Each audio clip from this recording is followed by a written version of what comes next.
Saturday Extra. And indeed, we've been joined by just one of the culture vultures this morning, who is Hisham Wine. Morning, Hisham. A very good morning, sir. And may I just say, what a very eloquent guest we had all of 5 minutes ago. There's this one statement that I cannot get out of my head when he said that there's nothing inherently wrong with religion, but there is a lot very much wrong in the manipulation and abuse of faith. And I thought that was quite a brilliant statement to make, and kudos to that young man for making it. And somebody just texted in asking, in fact it's from Mohammed Naeem, has just texted in asking, what is the name of the book? And it's called Letter to Dahlia. Is that right? Am I right? Letters to Dahlia. I believe it was Dahlia, Witches and a Blip. Letters, yes. Letters to Dahlia. To Dahlia. Yeah, there we are. By Hani Soubra, available currently in Magoody's in English and Borders as of next week. So we all know where Magoody's is, so I would suggest you rush off and get it. So, and you were also... Now, let me just check your waistline. Oh, it's expanding. Yes. Oh, it's expanding. There's quite a lot of bloating going around, but we must console ourselves with the fact that it's quite possibly for a good, albeit mercenary cause. Of what? Exploring for food and scavenging, as culture vultures tend to do. And we had Kelly on about an hour ago talking about her role in this. I mean, you seem to be sharing the duties of compiling all you need to know about 90 of Dubai's top 90 outlets. of Dubai's restaurants, all spectra really. We're hitting the 5 stars, we're hitting the little corner shops. I've found some in Dubai Internet City where they've never seen a credit card before in their life, but that doesn't stop us. We'll go in and we'll put down the dirhams and we'll eat and we'll take pictures. Though I have this reasonably bad habit. Well, it's purely out of necessity.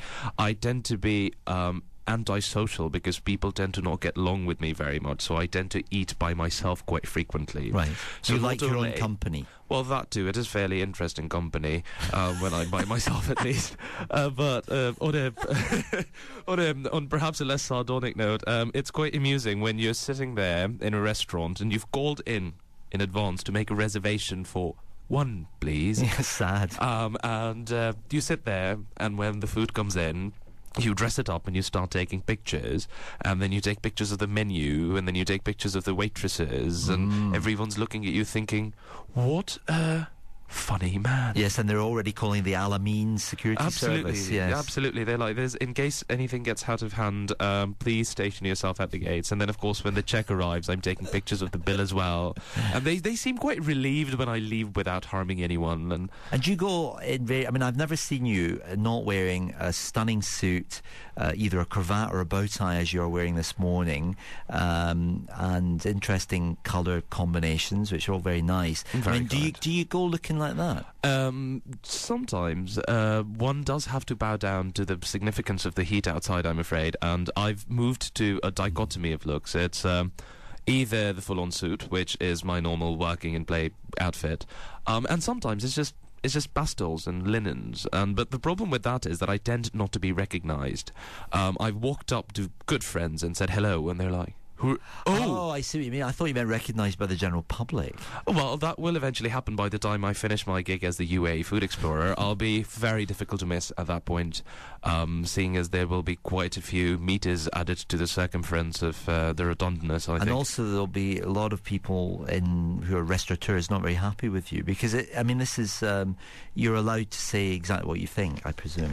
Pretty much. Having said that, I think that diplomacy doesn't really ever hurt anyone too much. Having said that, I will say what it is that I feel. But I've figured out that one of the things, I guess, that we're doing differently from your standard food critic is that I'm not overly concerned with the fluffiness of the mash or how well the duck's been braised in the marinated sauces. To be perfectly honest, and as I wrote on my blog recently, I have the mad ninja skills required to burn water over a slow flame.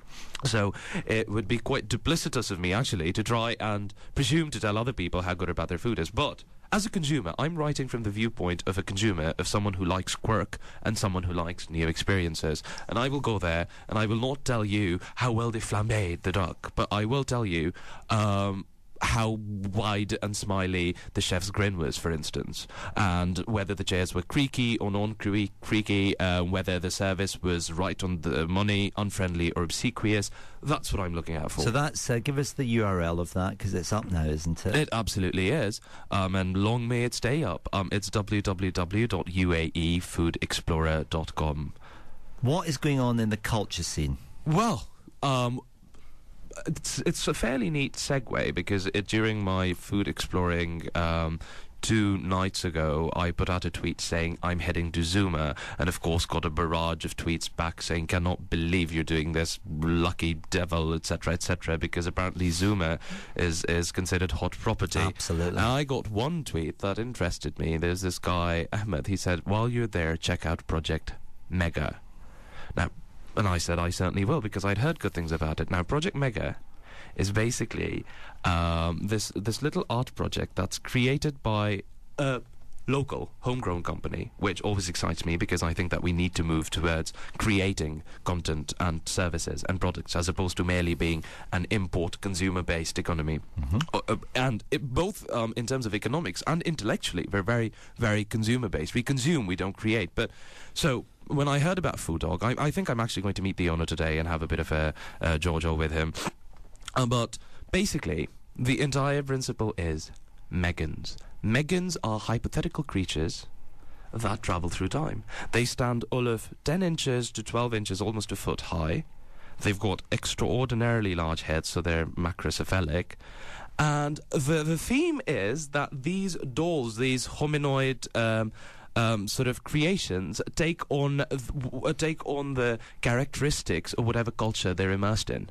So local artists Emirati, Arab, Indian, based throughout the UAE, were given these dolls and told to immerse them in the culture of here. And right now, what I'm really loving about this is that when you walk through DIFC, they're up there on their little stands. They're on little plinths, aren't they? They're absolutely on little plinths. There are hundreds of them. I tried taking pictures, but very quickly realised that I'd be there all night. But there's some absolutely fantastic ones. There's, I remember a Mega Ram. I remember a Harley Davidson biker chick wearing an abaya. I remember a warrior princess. And it's really quite... the convergence is brilliant, because they're all the same shape.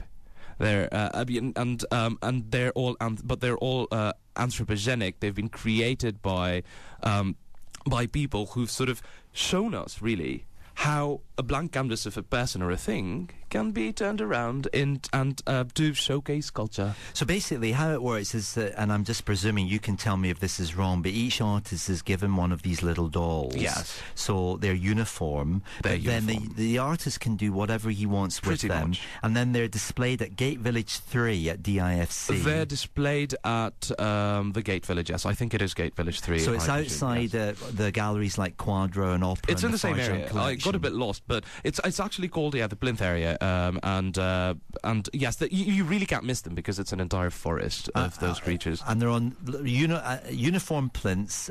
The actual dolls are in little glass cases atop the plinths. Absolutely. I believe there's going to be an auction of them at some point. Yeah, well, it reminded me very much of the camels and the falcons, but it was a bit funkier, actually. It was brilliant. And also, the camels and the falcons are only one way of mediating culture, and they mediate a very specific sort of culture. That's Middle Eastern culture. But if you look at those plinths, they are collating culture from all over the world. Some of them are macabre, some of them are critiques, some of them are just downright out of this world. One of them is entirely invisible, so there's no doll in the cage, or if there is, I couldn't see one, because it's meant to be invisible. There's also an encounter with Bart Simpson. I think there is. Who seems to have survived, but whereas the doll has kind of imploded, which is quite I think funny. The only thing that they haven't done with those dolls is dismember them. But apart from that, everything else was out there. And I think that it's absolutely fantastic that we're actually seeing urban spaces being used in such a way as just to showcase local creativity. And by local, I don't just mean Emirati, but denizens of Dubai, Dubaians. And this is quite interesting, because I've been having a few conversations with a few commentators who write, etc., on what to do with the spaces that are being left over as due to, of course, recessionary and economic pressure, sometimes what you see is some high-end boutiques in certain places closed down. There's a lot of office space now available. There's a lot of office towers that have come up but haven't been leased out. Mm-hmm. Now, the point that I think that a group of us are slowly making is that empty space does not mean urban decay. It can very much mean urban renewal. But I think that what you would need to do for that is you need a certain amount of flexibility to try, because I remember Sultan Al-Qasimi in a late night tweeting session was actually asking for suggestions on what to do with some of the closed boutiques in DIFC, because some shutters have dropped in the DIFC because a lot of people that were working there with very high disposable incomes, A, either are not working there, or B, don't have that disposability of income. So your high-end boutiques have their shutters down. Mm-hmm. So what should one do? Well, talking of late-night tweeting sessions, some commentators, playing off of your earlier point about becoming a creative and creating objects, creating things society rather than a consumer society. This is true of art as well. And I know that Michel Al-Gagawi, he had almost an essay given by tweet a couple of evenings ago on this very topic, and the idea that rather than importing Western ideas and values of culture, so building opera houses and so on and so forth, you had to think about culture more from the point of view of creating it rather than consuming stuff which is delivered to you in an imperialistic way from the West. That's entirely true. But I think he also inferred some criticism of perhaps fellow Emiratis in not coming up to the bar and understanding that idea. I think that message is getting out, to be perfectly honest, John. Just yesterday I was at the Dubai Mall, Kinakono, and Ali Al-Salumi, Ask Ali, the guy who writes the column for M Magazine in The National, has come out with a guide for Abu Dhabi. It's a small guide. It's actually in my laptop case right now. I met up with him. We had an interesting conversation, and he says, I'm the first Emirati who's written something about the Emirates. Normally, when you Google the UAE or the Middle East, he said the first 60,000 Google results are all written by outsiders. Sure. He said, I appreciate that, and I thank them for writing about us. But when was the last time an Emirati, and I'm quoting him almost verbatim, wrote about Spain or India, or even about the UAE? And he said, I'm not saying that nobody ever has, but there just needs to be far more of that activity going around. And thank goodness for people like him and indeed Michel Al-Gagawi. And Sultan Al-Qasimi, whose work is up at the Burjeel, close to the shelter Sharjah. I need to go take a look at that. We're setting up a meet and greet there so that he can explain his work to me. It's quite amusing also on the very... in expanding the point that we're talking about... A lot of people seem to be able to think that there's a need for e-commerce here. Like I was at the Le Magnifique event, and a lot of people were styling themselves as entrepreneurs, which I thought was fantastic because again, that's a move towards content creation. But their idea of entrepreneurship was all about we have a website that will change the world, and And the cynic in me says, yes, but the dot-com boom has been there, done that, and moved on. All right. Well, as always, very interesting talking to you, Sham. Very stimulating indeed. And one of our listeners has just texted in to say that the dolls that we were talking about can be seen in today's edition of Golf News. Fantastic. So, Hisham Wine, thank you very much indeed. Always, sir, a pleasure. And we'll be back with a movie review after this. Every review after this. Every review after this. Every review after